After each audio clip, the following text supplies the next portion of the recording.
besoin, ou une personne pauvre, ou un voisin, etc. Mais on doit quand même faire attention à qui rentre chez nous. Comme on doit faire attention à qui on fréquente. Mais aussi à qu'est-ce qui rentre chez nous.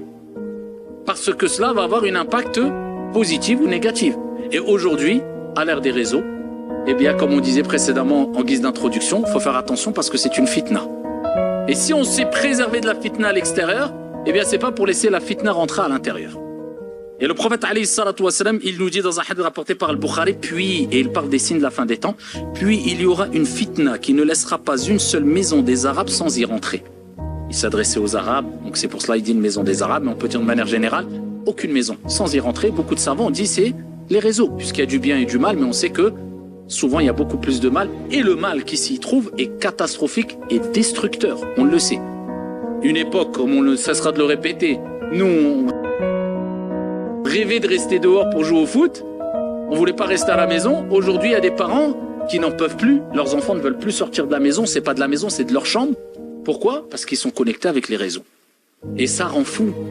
Et psychologiquement, l'impact est destructeur. C'est très, très destructeur, les réseaux sociaux. Non seulement ça tue la concentration, puisque tu n'arrives plus à canaliser tes émotions, ta concentration, à lire un livre, une page, à écouter une conférence d'1 heure, à... Non, pourquoi? Parce que tu vois 50 informations à la minute. Donc ton cerveau, tu l'as éduqué comme ça. Donc ton corps a besoin d'un maximum d'émotions. Et dès que tu vois qu'il y a une exhortation qui dépasse les 20 minutes comme moi, ce que je suis en train de vous faire, je peux vous dire que la plupart des jeunes, ils sont déjà partis. Chat, là, ils sont plus là. Il y en a avec la quarantaine, trentaine avec nous maintenant, ou ceux qui aiment la science et qui, voilà, ils sont déjà partis. 1 minute, 3 minutes, 4, c'est fini. Comment voulez-vous apprendre la religion avec des exercices de 2, 3 minutes, 4 minutes?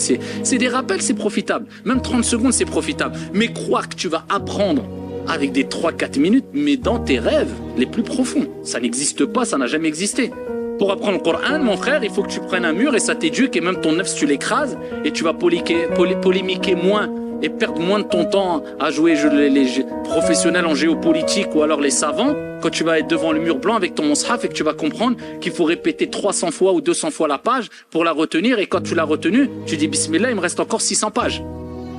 Ton œuf, tu vas, ça c'est l'ilm, ça c'est l'éducation de l'âme, ça c'est la science, et je parle même pas du fiqh, de l'aqida, d'usul fiqh, usul tafsir, ila akhiri. Et s'asseoir devant les machères, les savants, et d'écouter des exhortations de 1 heure, 2 heures. Et c'est de l'éducation. Mais les 2 minutes, 1 minute, pourquoi? Il n'y a plus de concentration. Et ça se répercute même à l'école. Les enfants à l'école,